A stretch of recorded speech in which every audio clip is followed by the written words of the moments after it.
But is it likely? No, there's not. No team is likely to win TI. It's like a hard competition. Wog is a hater. You heard it here, folks. But we have a game, finally. We have everybody. They've made it into the game. They're logged in. We've got a smoke from VP. And we just have to hope that, these teams are feeling fresh and ready to go and that they didn't cool off during that break time. Yeah, gotta keep your fingers warm. Probably not a big problem, though, after the first and second game. I bet these guys are wide awake and warmed up. Boxy, look at him. He's behind them. It's a brave little grandma right there. He's getting a lot of information. He doesn't know. Down the sentry early. See that courier flopping on by.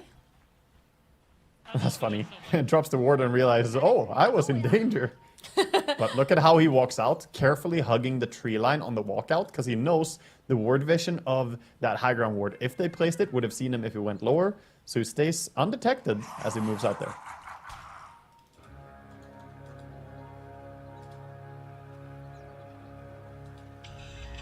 All right. There's the horn. The start of game 3 officially has begun. Looks like it'll be an even split on the runes for both of these teams. Yeah, keep it fair. And nothing too surprising going on with the laning from the side of either of the teams. You might have expected perhaps that Disruptor would have laned top. There could be one little switch up here. They actually have Clockwork pairing up with the Luna. But I think this is better because double range is pretty good to put pressure on the Faceless Void on the off lane. So VP just favoring having Clock and Luna together.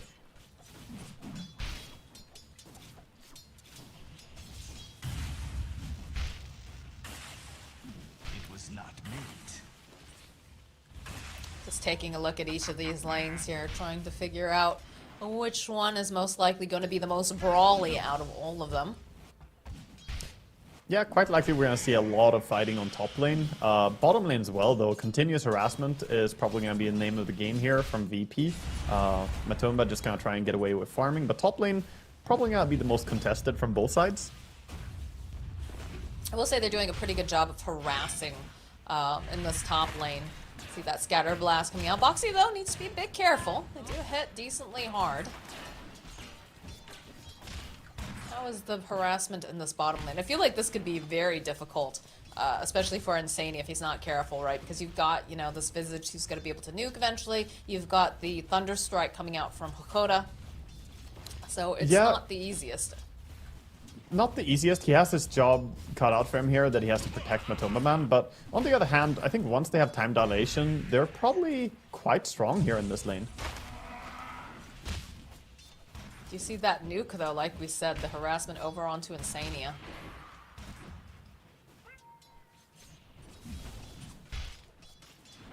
Yeah, they have the synergy as well. It's the purple boys, Void and Witch Doctor. Yeah.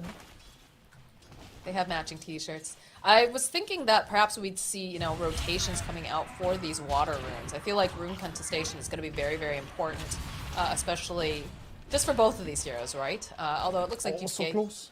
Get this bottom lane. Yeah, they get a couple of these hits off over onto DM. And there it is. Alright, so they get 2 kills over on the side of VP. Top lane was a real brawl there with a Snapfire Cookie trying to save the axe, but still gonna go down. So big win for VP on the top lane. And then a bit of a trade. It definitely had the action breakout in multiple lanes at once. With both heroes going down, one for each side, but everybody's back to the lanes now. Feeling refreshed and back to the lane, back to the action. Nice Maledict. glimpse away. Poor Insane, he literally just teleported back to the lane and has like a third of his HP because of all the damage that they can output. Yeah, he did have a salve though, so he's gonna be completely fine. Just get his HP back up again. Top lane, we now see Axe and Snapfire trying to utilize the pull a little bit here and actually farm the jungle camp as well as the lane. Trying to get themselves an advantage here. That is one thing that does feel nice when you have a hero like Axis. He's able to cut the waves a bit and force Ramses into kind of an awkward position for going for those last hits. Yeah. One lane that we haven't talked about too much right now as well is the mid lane. For now, it's 18-5 on the last hits for SF and 16-2 on this Tiny. So Tiny doing pretty well. I think generally I don't like melee heroes or short-ranged heroes against SF, but Tiny has so much HP that he can actually be fine. He doesn't really run a great risk of dying to a triple race. It's like, again, another split on the water runes. Nothing too crazy. Top lane, though, do get a cookie hop over onto the Luna and the call. Nice push back, though, with the cogs coming up from Yamish. Gonna make sure that he can keep Ramses alive. In the bottom lane, Insania is gonna just get clicked down here. We talked about the potency of these two heroes, and they're definitely showing up in this bottom lane. Yeah, and the nice thing about pairing up the Disruptor into the Face's Void lane is that he can do this. Yeah, there's a toss up, and we will see the rotation from Boxy. He's got the cookie hop, following up with the Scouter Blade. GPK needs to be so careful. He's gonna be forced back as Boxy continues to chase after him. He's got Boots, though, on the Shadow Fiend. Boots over on Boxy, too, but I believe he's just a little bit faster, though. He's sitting a bit low. Does pick up that bounty rune as he's getting chased. Bottom lane, though, they'll find the kill on Kokoda while all this is going down. Wow, he actually does survive on GPK, but all this time that he's trying to run away, Boxy's still on him, chasing after Yeah, him. Mickey's here with the avalanche. He's like, alright, he's low enough. Thank you, I will take that. That's actually a worst case scenario, that you survive for so long and then you die. That's much more painful than just immediately dying. So that wasted a lot of time. Yeah, exactly. Mickey gets that kill. Yeah. Bit of advantage now for Tiny. Dire's middle tower is under attack. Alright, well. They are putting the pressure on Zai, realizing that Boxy wasn't there, but the cookie hop from Boxy will ensure that Zai will survive. And let them know that they can't harass him as strongly as they could before, now that he's back as a support. Just gonna rotate over here, though. We have the runes coming up, and this is what I wanted to see. I wanted to see some sort of rune control coming out from these teams. So when it comes up, it is an Invis rune here for GPK. He's more than happy to take that. Yeah, the 6-minute rune, the power rune is quite important to help out with. The water runes can sometimes be fine to just leave, but the power rune, you definitely want to get the first one, so SF might have a chance to rotate with that. No lucky bounces on the cask. There's some continued harassment over onto Mati. They still have that vision. You can see Insania trying to get some body blocks off, but now he might end up dying for this. Yes, they will indeed finish off with the damage. Matumba wants to try and get some farm, but Hakoda again gonna come up with the Thunder Strike probably if he sticks around for too long. This Thunder Strike is so annoying because you can't just time walk off the damage. Usually Faces Void is hard to harass with spells, but Tiny. Looking for Mickey it. in the bottom lane takes this rotation. He's gonna go a little bit deep here as he sees Hakoda. He's got the avalanche toss up into the air. Not quite enough burst damage though. Does have to be a bit careful as Matu makes his way over, jumps into the tree line with the time dilation. He's got to close the gap over on Hakoda. He's getting close enough, but he's going pretty far for this, as it looks like Hakoda's gonna survive. So rotation from Mickey, but it doesn't end up yielding any sort of a kill. However, it does push them back and allow some of this damage on the tower and a little bit more breathing room for Matu to hit creeps. Yeah, Mickey's sticking around. He's being very persistent here. DM is very bothered by this. He has to hide in a tree line, and they're hitting a nice power spike where Visage is not level 6 yet. So he's not ready to fight. And because of this, they can bully him back and take this tower. It's gonna go down. Radiant's middle tower is under attack. There's a lot of heroes in the bottom lane right now. Boxy also rotating over. Mickey heading back to the middle line here. This is such a big win, though, for Liquid. Usually you don't manage to take the enemy off lane tower before they take your safe lane. So this mixes things up a little bit. Oh, Foxy. Gotta get caught out. Yeah. He uses the Fairy Fire. He's not going to be able to use the cookie to get out, though, so we'll end up dying. But that is two supports rotating to the mid lane. It's not super costly. GPK is going to be happy about the kill, but it doesn't matter that greatly. But yeah, as I was going to say, the bigger problem now for VP is that they're not going to have as much access to the map as they would like. The avalanche toss back here to Insania, who's got the Maledict. Boxy canceling Oh, boy. out. Oh my goodness. No Requiem of Souls for you, GPK.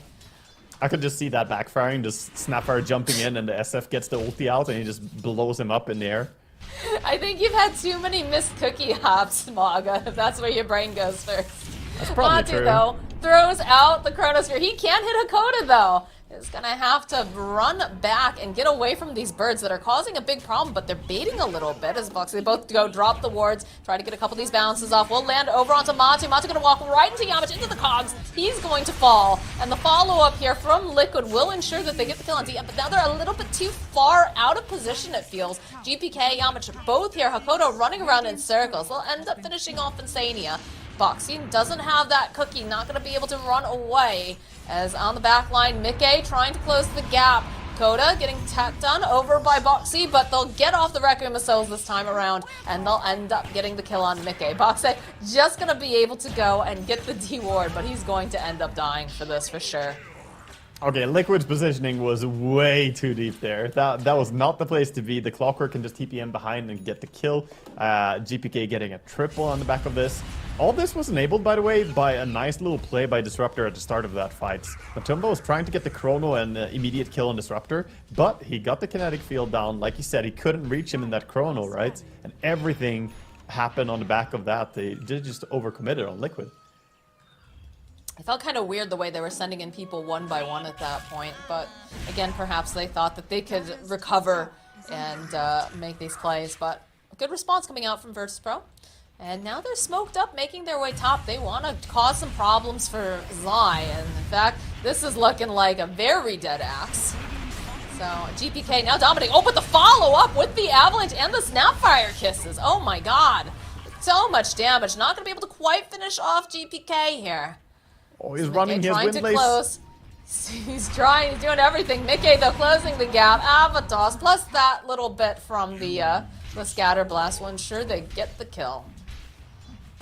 Yeah, they get him, but they didn't manage to get the kill that they probably wanted up here, which was the Luna. She got out in safe time, and Visage is pushing bottom. Meanwhile, the kill on SF is great, but I still think VP are doing a good job getting more stuff done during the time that was used for this rotation.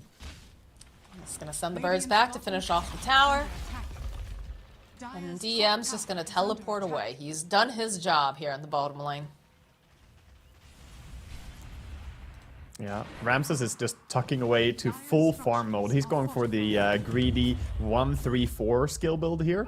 So maxing out on the jungling capabilities and the right clicks. No Eclipse gonna come out early here. I feel like that's such a Ramses thing to do, though. Like, anyways, hook shot into the top lane.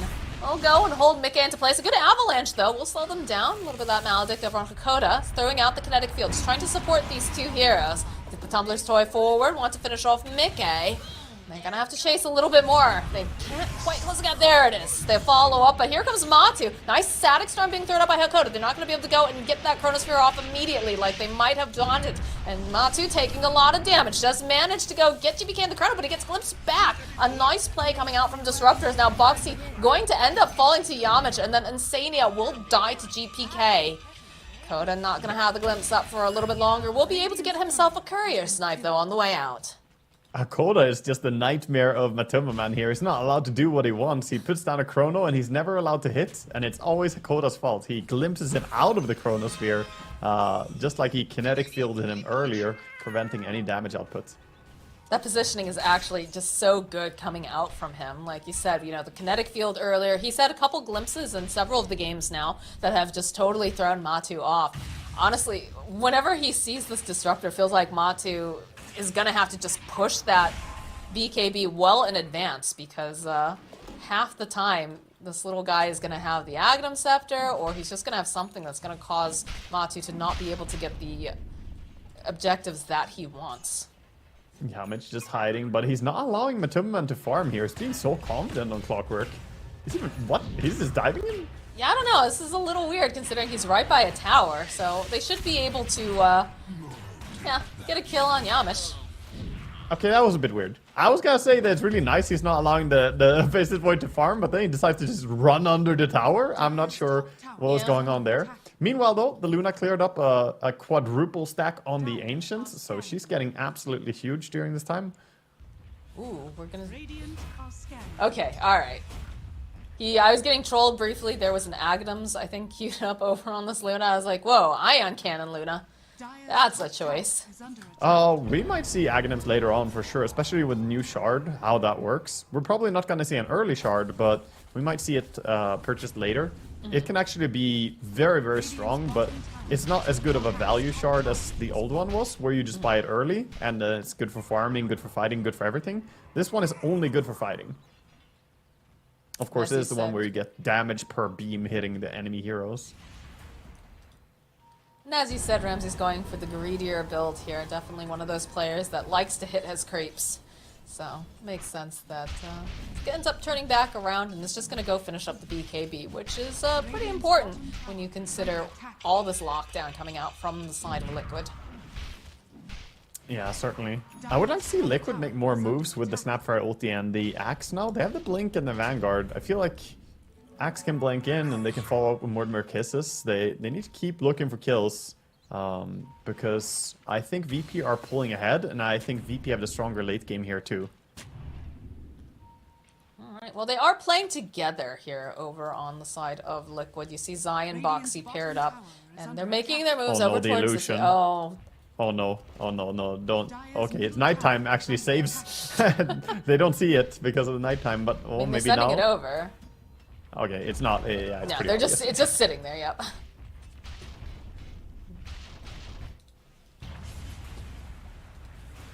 Tier 2, though, is getting pressured a bit here by the side of VP.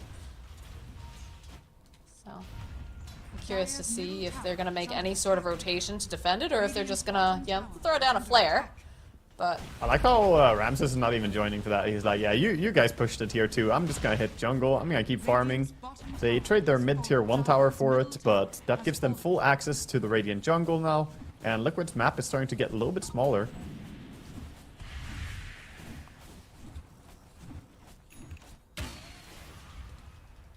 Radiant's bottom have a tower completed is under BKB for GPK now. Wraith Pact, like we talked about, it's on the Visage. They have This an time, insane power okay. spike. Yeah, I like this. Double Hakoda BKB is going- and Wraith Pact. Hakoda is going for more of a utility this time around for one of his first items instead of just looking straight for... Oh boy. Oh, I thought for sure we were going to see the glimpse on Mickey. I'm not gonna pull him back. Alright. I like this though. I like the Glimmer Cape that he's choosing to go back for that instead of rushing all the way towards the Aghanims. I honestly think it's overrated to not have any item for so long on Disruptor. It takes forever to get the Aghanims. They do have a ward behind their own tower, so they can see that there is a GPK waiting patiently. Curious to see if they're going to try to go for a call. Side starts moving forward. You can see they've got those birds up. They'll throw out a cast, a couple bounces, be able to cancel out the blink. Hook shot in over onto Zai. Nicely done by Yamish as they have all of these birds. Cookie Hop out of the cogs will come into play, but in comes this Luna, and they'll follow up though with the Chronosphere. The Snapfire Kiss is absolutely wrecking havoc. Not quite enough damage though to finish up over on Yamish. So it's a lot Nobody of dying? ultis, but not anybody dying just yet. DEM though is separated a little bit as Natu finding the opening over onto GPK. They'll be able to get the kill now that that BKB is down, and they needed something to cancel out the TP of DM. Zai just a little bit too slow here. Not going to be able to provide the call that was needed. Wow, that was a really good fight by Liquid. I didn't expect them to be able to win a fight into double BKB timing with the Wraith Pact as well. I thought that VP were going to be strong enough there, but nice positioning, nice saves with the cookie snap. They're really coordinating well there. That instant aggressive smoke, though, coming out from Liquid after that, hoping that they could catch any sort of stragglers. That is some serious aggression. And again, you know, they use so many ultis. They use the Chronosphere, they use the Clips, they use Snapfire Kisses. Yeah, I think also this smoke is not just to look for kills, but always when you have a team fight, that might give you some time to plant down vision. So of course it serves double purpose. They look for Ramses a little bit, didn't find him, but they also get that ward on the Ancients, which is quite important because that's where Luna likes to hang out, right? This is like places I like to go as a Luna. A little book here as Mickey does it. Oh, the nice grouping up here though with those cogs. They put out a decent amount of damage over to Yamich. Is it enough though to keep Mickey alive? Good cookie. Happy's got to get out of that static storm that they have the glimpse. So they'll end up losing Mickey. They'll end up losing Insania. A nice strike back from the side of VP. Yeah, they want to go Roche right now. They have the damage. They have a lot of damage between SF and Luna. The aura is level 2 already, and they're just going to go straight in for it. Don't see how they can contest this without Chronosphere and with Tiny dead. Yeah, you're seeing that they're not even really paying much attention over to that area as I's just continuing to farm up. He's got a BKB queued. Boxy trying to safely push out this wave here, but we'll need to just back off as they come out of that pit. Yeah, so now they decide to put it on the Shadow Fiend, this Aegis. I guess that's because Ramses knows that he wants to farm and play pretty greedy here and keep growing. So using the SF more aggressively, letting him join the fights. I expect the Ramses Luna to keep hitting creeps a lot. They might still go for some tower pushes because Liquid might be too scared to defend.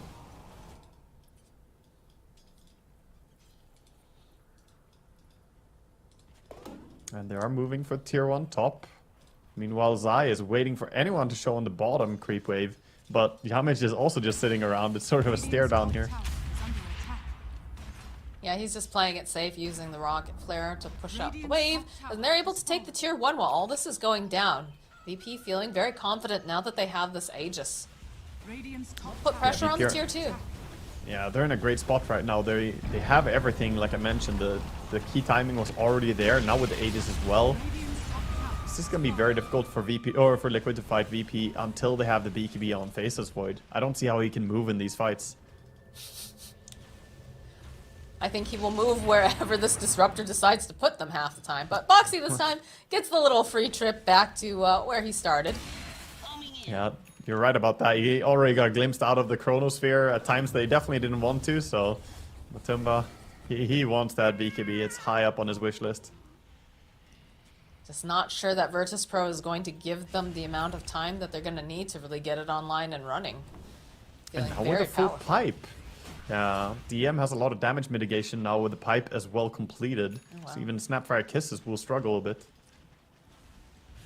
Radiant's middle tower is under attack. Alright, pressure on into the mid lane. They do have the Chronosphere available. They also have Snapfire Kisses if they want to try to make any sort of a play. But it seems like they just want to focus up on this BKB. That is the priority. They have enough to pick up the Ogre Club. Sorry, the Ogre Axe. Yeah, If he's closing in, but he still has a long way to go. And it seems like right now, GPK, he knows where Matumman is. He's drawing. He's like, let's go there. Let's find him. Some nice scribbles down here on the minimap. He can definitely, his spidey sense is tingling on Matu. He's already hiding in the tree line. He's like, something doesn't quite seem right, but he's gonna come back out. That's ooh, this might be a dead Matumba, man. Spidey senses versus greed. Oh, They see my him. greed. Can they get there fast enough? Can they get the hook shot? They get the hook shot over onto Matu. Battery assault plus the Lucent Beam. He's gonna try to run away over here to the corner. We'll end up getting glimpsed back, and they just have so much damage. They just burst down Matu. He dunks one of the birds. That's rude, Sai. It's gonna go on cooldown though when you do that, but he, of course, gets the speed to run away at least. Double damage run around the Roche pit. DM cleaning up over in this mid lane. They'll take over the outpost on the side of VP. Okay, DD Rune over on Mickey is gonna be useful, but he still doesn't have the Aghanim. Since he opted to go for that BKB first, he doesn't have any DD Avalanche with Aghanim's combo.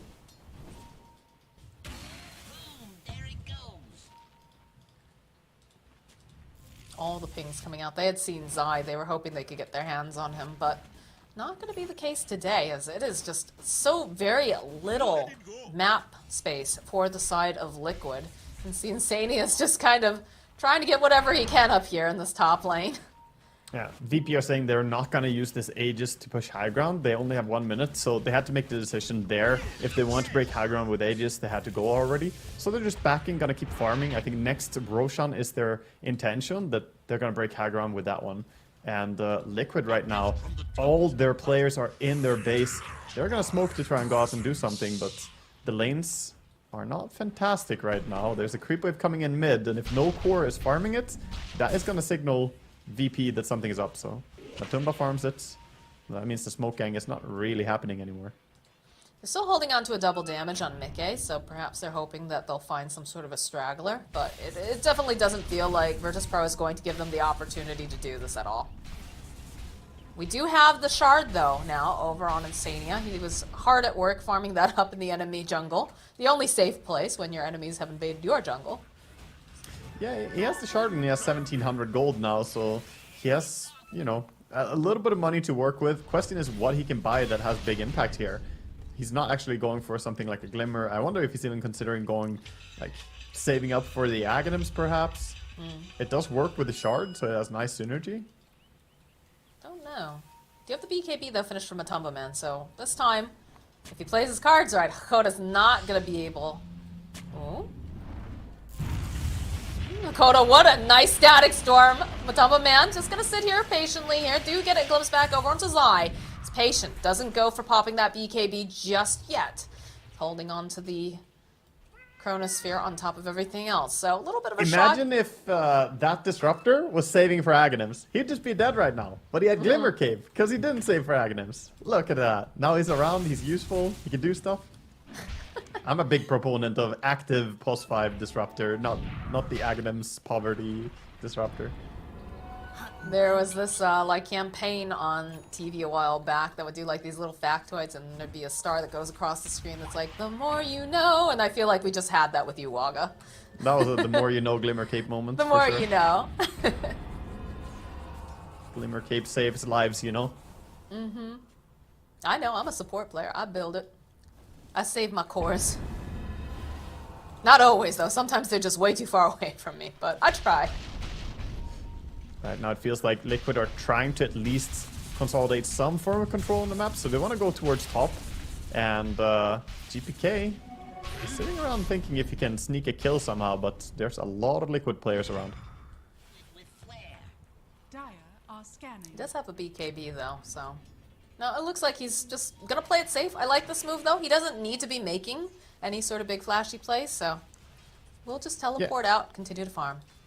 Yeah, he also doesn't have something like Shadow Blade, so he's not really built for getting solo pickoffs here, since he went for that Hurricane Pike. Which, by the way, I really like in this game. He can push back the Axe, and he can also push away the Void if he gets too close for comfort. Upgrading the Hurricane Pike early on SF in this game is a nice little play. Bottom, this tower is taking damage, like a lot of damage right now. Yeah, DM has just parked himself down in this bottom area. We'll end up losing one of the birds. Other one should be alright. You'll trade that for like 2,000 building damage or something for tier 3? Tower is really low now. And that means that their high ground siege is going to be much easier. The thing about Luna, by the way, when you push high ground, is that if she cracks down the tower, then the glaives start bouncing around on the racks and deeper into the base, right? So when the tier 3 falls, Luna actually is very hard to stop from taking barracks. So this bit of damage she did to the tier 3 tower as Visage, it can be very a very bad sign for Liquid when they have to defend high ground later on. Oh yeah, for sure. If you lose a fight mid-game against a Luna and she's on your side of the map, you're going to be losing a lot of buildings along with it too. But as expected, Boxy does end up picking up the Wraith Pack, so... Even though they don't have a natural Wraith Pack carrier, he does end up being the person to secure this item. And these damage from these rockets. Oof.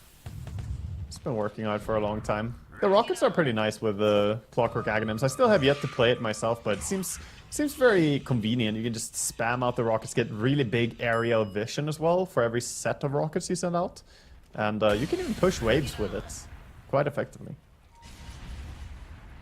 No Roche up just yet. It's going to be another 40-something seconds, but you can see VP, they have their mind on the Roche. They probably want to get a pick off, though, before they go into this. There's just too much of a threat with the AoE coming off from the side of Liquid.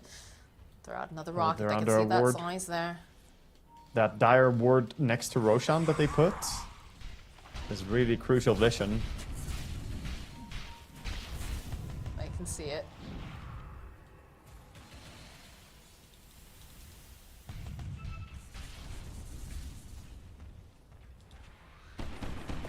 I'm curious who's going to get the jump on who, because I have a feeling, we're going to see a smoke. We're going to see some sort of movement. It definitely feels like they have to be very cognizant, though, of all the birds, like, pushing into their base. All the lanes going to get shoved in. Yeah, it's nice by DM that he's going back towards bottom lane. Even though the standoff is on Roche right now, it's important that he shoves bottom lane back and, again, threatens that tier 3 tower so that the timer is on Liquid. And when they make a move for the Visage, or if they send anyone back home, then they can start the Roshan. And they kill it fast enough too, so if anyone reacts bottom, they're probably not making it over in time to Roche Pit. What's the better situation here? So obviously, Virtus.pro, they're feeling very confident. They've got a 7k net worth lead. They're feeling very powerful with their BKBs. Mid-game Luna, of course, is so incredibly potent. Well, I was ramping up to being, how are they going to approach this fight? But they just don't care. They just walk into the pit because you know what? They don't have Zai, they don't have Boxy, do really big AoE. Maybe you can get a snipe and get a steal if you want to pop the BKB and get into the pit with the Chrono, but yeah, look, okay, they bait out the the follow-up though here from Yamich. They'll be able to go and grab the Aegis, so even though they force GPK to pop the BKB in anticipation, they'll still manage to come out ahead with the Aegis pickup and the Roshan kill. Force the GPK, BKB. Yeah, they do force that. Very nice by VP, though. That was very methodical, just sending the Visage down to bottom. And, of course, when anyone showed bottom, they immediately just went for the Roshan, as expected. Liquid were not in time to punish. So it feels like they're very steadily just falling more and more behind.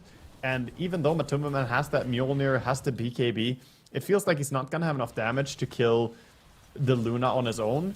And there's still the SF as well. Both of them are building up to be these huge threats. And over on the side of Liquid, we don't really have the same thing. This Tiny, Mika is not really having a game here because only 12,000 net worth, still no Aghanims, 1,000 gold away, and he won't have it by the time they go high ground if they go soon enough.